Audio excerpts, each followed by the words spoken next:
د کوم ځای نه چې زموږ د کلي حدونه شروع کیږي هلته شنه باغونه، ونې، بوټي، ورشوګانې او شینکي دي. دا لوچو باغونه دي نو ورسره ځای په ځای د غنمو پټي هم دي. د کلي کچه سړک د کلي د آبادۍ په منځ کې لکه د مار تو راتو تیر شوی دی.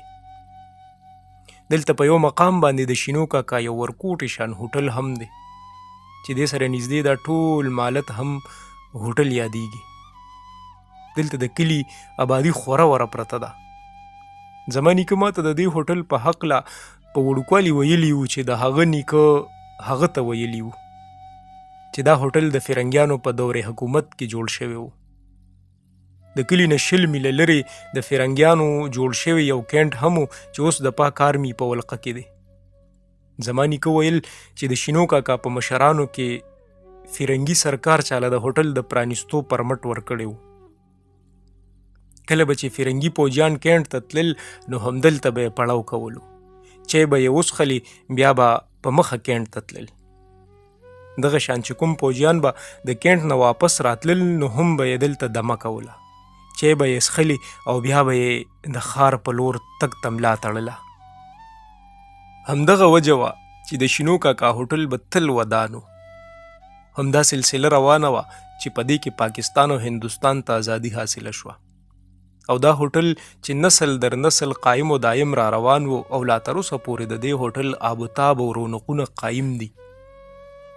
نن سبا دې هوټل ته د کلي زمینداران او نور د لرې برې خلک ناستې ولاړې لا راځي، چای څښي او دمه کیږي. په کلي کې که څه واقعه هم پیښه شي نو په هوټل کې موجود خلک په هغې یو بل سره د زرینو خیالاتو تبادلې او تبصرې کوي. زه په خپله په انډین برټش آرمي کې د لانس نایک په عهده پاتې شوی وم، نو له دې کبله راته د کلي خلک نیک وایي. خو چې کله د پاکستان او هندوستان په منځ کې تقسیم وشو او هر ملک ته خپل مال او اموال په حواله شو نو ورسره دواړو ملکونو ته خپلې فوجي اساسې هم په حواله کړې شوې. زما د پلار څه لږه ډېره ځمکه وه نو هغوی راله په پاک آرمي کې د وظیفې ترسره کولو اجازت رانه کړو او نورو خلکو په شان به زه هم د شینو کاکا هوټل ته تلم. د زمیندارۍ د سختو کارونو نه پس به ارومرو دمه کېدو. د کلي د حالاتو نه د خبرېدو دپاره به د شینو کاکا هوټل نه غوره ځای بل نه و. هوټل ته د رسېدو نه مخکې به زه یو کور سره تېرېدم. د دغه کوره به مدام د 2 زنانو او د یو سړي اوازونه راپورته کېدل او زما تر غوږونو به کېدل. د دوی دا خبرې به کله د خندا ډکې وي او کله به د یو بل سره په جګړو وو. خو په دې اوازونو کې به یو اواز داسې هم و لکه چې یوه محبوبه د خپل محبوب د خوشحالولو دپاره د هغه نه مخکې په ګډاو په مستۍ روانه وي، لکه چې محبوب یې د رانیولو کوشش کوي او دا ورله ځان نه ورکوي. د دې اوازونو په منځ کې به کله ناکله یو داسې اواز هم راپورته شو لکه چې یوه پیشو د پیش د هوس نه ځان خلاصول غواړي او پیش یې په هیڅ صورت پرېښودلو ته تیار نه وي. په دې کې څه د پاسه 13 ورځې واوړېدې چې زه به کله هم په دې کور تېرېدم نو همدغه اوازونه به مې اورېدل. خو چېرته یوه ورځ هم داسې رانغله چې په دغه کور کې خاموشي وي. زه په دې تجسس کې وم چې په دې اوازونو کې یو اواز د یوې پیغلې و چې دا به څوک وي، دا به په شکل و صورت څنګه وي، دا به څومره ښایسته وي. زما په زړه کې به پرله پسې دې ارمانونو ټوپونه وهل. کاش چې دا پیغله زه یو ځل ووینم او که ممکن وي نو چې ورسره خبرې هم وکړم، ځکه چې دې اوازونو زما په زړه کې یو خاص ترنګ پیدا کولو. یو ورځ همدغسې د شینو کاکا هوټل ته د چایو په بهانه د کور نه ووتم. نن چې د هغوی کوره پورې ورسېدم نو اریان دریان پاتې شوم. هلته بیخي خاموشي وه. چېرته د هغه محبوبې هغه د ګډا سوز او ساز چې محبوب له نیول نه ورکوي او چېرته دا دومره خاموشي. که څوک ستنه په ځمکه وغورځوي نو بني ادم به د هغې اواز هم واوري. زما خو بیخي یقین نه راتلو. بس دومره وه چې هغې پیشو د همهغسې فریاد وکړو لکه چې څوک یې د یو هوسناک پیش د پنجې نه راخلاصه کړي او دا فریاد به هر لمحه په وقفه وقفه اورېدی شو. زه خو د پیش په دې هوس ډېر زیات په قهر شوی هم او په پیش راله سمه غوسه هم راتله. نن زه په ډېره سکته کې وم. اول خو مې خپل خیالونه او فکرونه ټول راجمع کړل، خو بیا مې اخوا دېخوا وړاندې وروسته وکتل چې چېرته د چا بل چا کور مخې ته خو نه یم ولاړ. خو چې یقینه مې پوخ شو چې دا هم هغه کور دی، نو سمدستي مې دا خیال مزغوله راغی چې هسې نه چې د دې کور بندیان چېرته بل خواته تللي وي.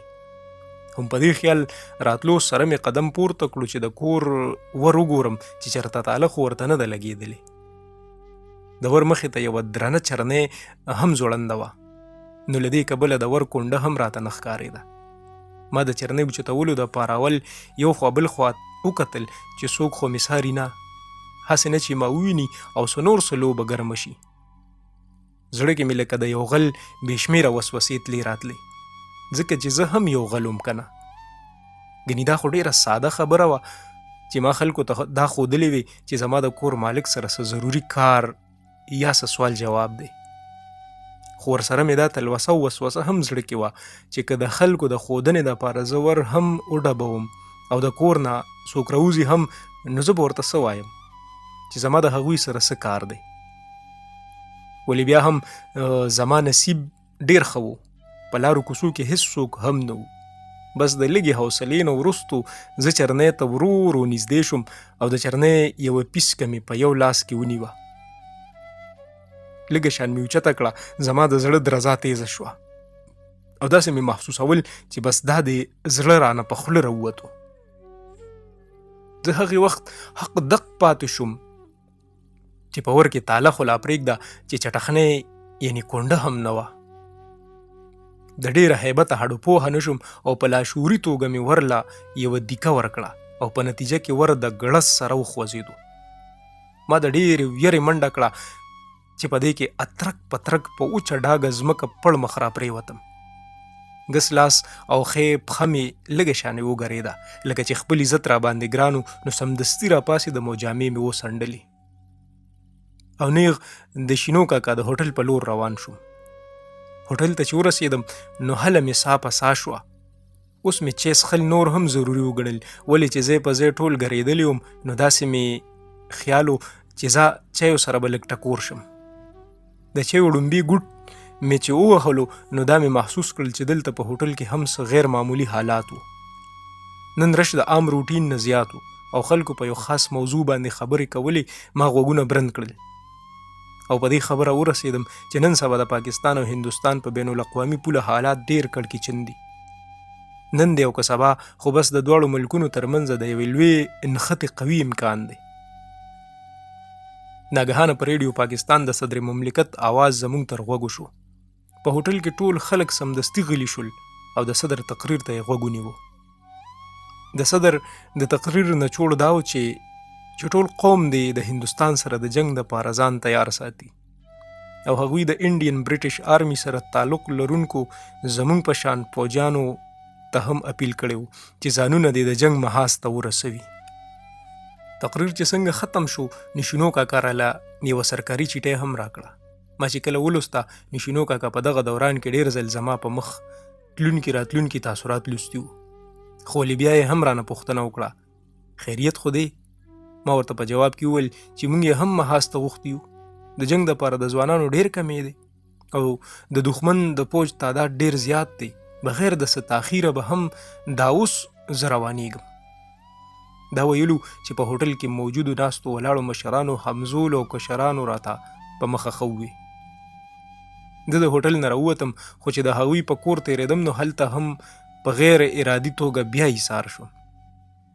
دلته ما نه هر څه هیر شو، جنگ او د جنگ محاذ رانه هم د خیال نه ووتل. ما وی چې جنگ به وي، د دواړو ملکونو فوجیان به خپل کار کوي. ناګهانه زما د ذهن په دریچه کې یو خیال اړخ واړولو. سمدستي مې د هغې کور د څلورو دیوالونو نه ګیر چاپېره داسې چکر ووهلو لکه څوک حاجي صاحب چې د خانه کعبې نه د طواف په وخت کې ګیر چاپېره چکر وهي. د کور په نسبت د کور د یو ګوټ دیوال لږ ټیټ غوندې و. دلته شاته د غنمو یو ریبلې شوې پټۍ هم و چې یوه بوساړه پکې هم ولاړه وه. زما دا اراده وه چې د ګوټ د ټیټ دیوال سره به یو ټوپ ووهم نو که ممکنه وه نو هغه پیغله به هم ووینم د چا ګډا او مستۍ چې زه لیونې سپېلنې کړې وم. خو بوساړې ته په کتو مې زړه ډېر زیات خوشحاله شو. که څه خطره وي نو د بوساړې په شا به پناه واخلم. اوس ما خپل ارادې ته عملي جامه ور واغوښته.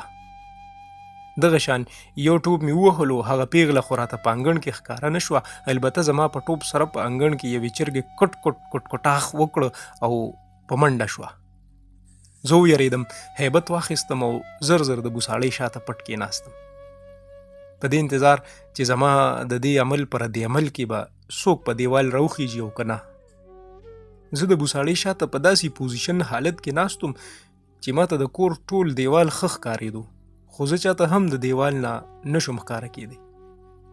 څه شېبه پس مې ولیدل چې یوې ښځې په دیوال سر راپورته کړو. په سر کې یې سپین ډکي لګېدلي وو، توره لوپټه یې په سر وه، داسې د 40 کالو په عمر کې به وه. میخکې یې په پوزه وو او لاسونه کوم چې په دیوال ایښي وو سپین ضرور وو، ولې د څپیاکو نه ګنده وو، خو ولې په لاسونو کې هغه دلکشي ضرور وه کوم چې د دې خبرې طرف ته د بنده توجه راګرځوي چې دا ښځه به په بېغلتوب کې ډېره ښایسته وه. دې ښځې اخوا دېخوا په دې نیت وکتل چې ګنې دلته څوک دي او د هغې خیال غلط هم نه و. بس دومره وه چې دا د چا کتوله په دیوال راوچته شوې وه. هغه دومره هوښیار و چې د مخکې نه د بوساړۍ په شا پټ ناست و. دغه ښځه 2-3 منټه په دیوال ولاړه وه. اخر یې یو اوږد پوکي ووهلو چې د پسخې د دیوال نه یې دوړې وویستې. زه په دې خیال لږ نور هم ایثار شوم چې هسې نه زه دلته د بوساړۍ شا نه راوځم او هغه هلته بیا راوخیږي او خامخا ستور په سر وانخلم. 3-4 منټه نور ایثارېدل هم ښه وو. په دومره وخت کې مې هغه وږې هم وخوړلو کوم چې راله د شینو کاکا هوټل کې یو کلیوال په ډېره مینه راکړی و. د وږي خوړلو په دوران کې مې دا سوچ کړی و چې سمدستي به د لویې کوڅې اړخ واله دیوال ته ځان رسوم. زه د خپلې منصوبې مطابق لویې کوڅې له راغلم. دلته یو څو کوتکاڼي پراته وو. ما ول یو څو کوتکاڼو له لتې هم ورکړې. بیا ناګهانه مې سوچ راغی او یو غټ کوتکاڼی مې د ځمکې نه راوچت کړو. اول مې ورسره لکه د یو لوبغاړي په شان لوبې وکړې. بیا مې هم هغه کوتکاڼی په 2 ګوتو کې ونیوه او هم هغه کور ته مې ورویشتو. همدې سره مې منډه کړه چې ځان کور ته ورسوم، ولې چې زما سفر اوږد هم و او د خطرو نه هم خالی نه و. په محض د اور لوبه ګرمه وه او چاته څه پته وه چې په دې اور کې به څوک سوځي او څوک به بچ پاتې کیږي. همهغه د چا خبره که ګور ګران دی نو د مړي ناکام دی. زه جنګ له لاړم. 19 ورځې جنګ وشو. اخر د دواړو ملکونو ترمنځ د جنګ بندۍ اعلان وشو. د امن بیرغونه پورته شو. په حکومتي توګه پوځیان د جنګ د محاذ نه بیرته په بین الاقوامي پوله پستنا شول او بعضې پوځیانو ته کورونو ته د تلو اجازت هم ورکړی شو. ما ته هم چې کله اجازت میلو شو نو لکه د نورو پوځیانو ملګرو غوندې ما هم خپل کلي ته خط راواستو چې په فلانکي تاریخ به کلي ته در رسم. خیر زه چې کلي ته راورسېدم نو زما دا په خیال خاطر کې هم نه و چې زما د استقبال دپاره به ټول کلیوال بهر راوتي وي. په لاسونو کې به یې هارونه او سیرې وي. زه به د کلي سړو ته وار په وار ورغاړه او هغوی به ما ته سیرې په غاړه کولې. چې د سړو د استقبال نه فارغ شوم نو څه ګورم چې د کلي زنانه هم زما استقبال ته ولاړه وي. ناګهانه مې زړه یو ټوپ ووهلو، ولې چې په دې تور سرو کې هغه ښځه هم ولاړه وه کومه چې ما په دیوال لیدلې وه. دې زنانه سره یو معذوره ماشومه هم په ویلچیر کې ناسته وه چې د هغې په جولۍ کې یو ټیپ ریکارډ پروت و. دغه ماشومې به کله سټ ښي طرف ته واړولو او کله ګس طرف ته، او د لاس کږې وږې ګوتې به یې کله کله په مخ راښکلې. زه د زنانو طرف ته نږدې شوم چې ناګهانه مې هم هغه اواز تر غوږو شو کوم چې به د دغه ښځې د کوره راتلو. بلکل هم هغه اواز لکه چې یوې پیشو د یو هوسناک پیش د پنجو نه ځان خلاصول غواړي او بېوسه وي. دغه اواز همدغې معذورې ماشومې کولو. زه لا د ماضي د تیرو هیرو واقعاتو د ژور کوهي نه نه وم راوتی چې ناګهانه د دیوال هغه 40 کلنې ښځې په خپل اواز راویښ کړم. زما غازي وروره، اول خو درته په خیرالي او هرکلي وایم چې الله په خیر سره د جنگ نه کامیاب غازی راوستی او بیا زما د دې معذورې لور یوه مسله هم ده که دا دې راله حل کړه نو. هغې لا نور هم څه ویل خو ما سره په استقبال کې ولاړ یو نږدې ملګري هغه وټوکله، یا بیبي دا وخت د کارونو نه دی ښه؟ ته نه ګورې چې زموږ غازي د جنگ نه ستړی ستومانه راغلی دی. ما خپل ملګري په اشاره منع کړو او بیبي ته مې وویل ستا څه مسله ده خورې؟ وروره زما معذوره لور دا ټیپ ریکارډ په شوق سره اوري، خو تیرو 40 ورځو راهسې دا خراب شوی دی. دا کار نه کوي، غږیږي نه. زما دا لور دې ته ډېره خفه او دلګیره ده. که دا دې راله سم کړو نو ولې چې په دې ټول کلي کې یو تاله د دې د سمولو چل درځي. ما د ماشومې د غېږې نه ټیپ ریکارډ راواخیستو، د کیسټ ریل یعنې پټه مې چک کړه، هغه ټیپ ریکارډ کې نښتې وه، هغه مې راخلاصه کړه او بیا مې پکې کیسټ ور واچولو چې څنګه مې د آن بټن دباو کړه نو سمدستي مې د ویرې نه په شا ټوپ ووهلو، ولې چې په هغې کې هم هغه اواز و کوم چې به ما د غذا نه مخکې د دوی د کور اورېدو. یوې جینۍ به په مستۍ سره ټوپونه وهل او یو هلک به د هغې د رانیولو کوششونه کول. دا به ترې مخکې وه او هلک به ورپسې و. دا هم هغه ډیلاګ و چې په کیسټ کې چا ریکارډ کړي وو او دا معذوره ماشومه په دې ډیلاګ خوشحالېده او همدغه شان د پیشو اوازونه به یې کول. زه په زړه کې ډېر کچه وم، ما ته خپل ځان ډېر سپک سپک محسوسېدو. ما ته داسې لګېده لکه چې ما هم نن د هند او پاک په غذا کې ماتې وخوړه. زه په نور استقبال بیخي نه یم پوهه شوې چې څنګه وشو. په دې کې 2-3 ورځې تېرې شوې. زه خپل ټبر سره کور کې ناست وم چې ناګهانه مې ترې تپوس وکړو. زما غذا له د تلو نه پس خو څه خاص پیښه نه ده شوې. ښځې مې وویل نه څه داسې خاص واقعه خو نه ده پیښه شوې، خو دا ده چې یو ورځ چا زمونږ کور ته یو کوتکاڼی راوویشتو او خاص زما په خوا کې پرېوتو. زه په سوچ کې لاړم او خپل کوتکاڼی مې رایاد شو چې د ښځې اواز مې بیا تر غوږ شو. خدای خبر چې دا کوتکاڼی به چا کمینه زمونږ کور ته راویشتي وي. ما روغ غوندې ووې چې ښځې مې هم وانه اورېدل. نو تپوس یې وکړو تا څه ووې؟ ما د خپلې غلا پټولو دپاره وویل ښځې مې ناګاهه د شیشې یو مرتبان ته اشاره وکړه. هغه کوتکاڼی ما د شیشې په دې مرتبان کې تا دپاره محفوظ ساتلی دی.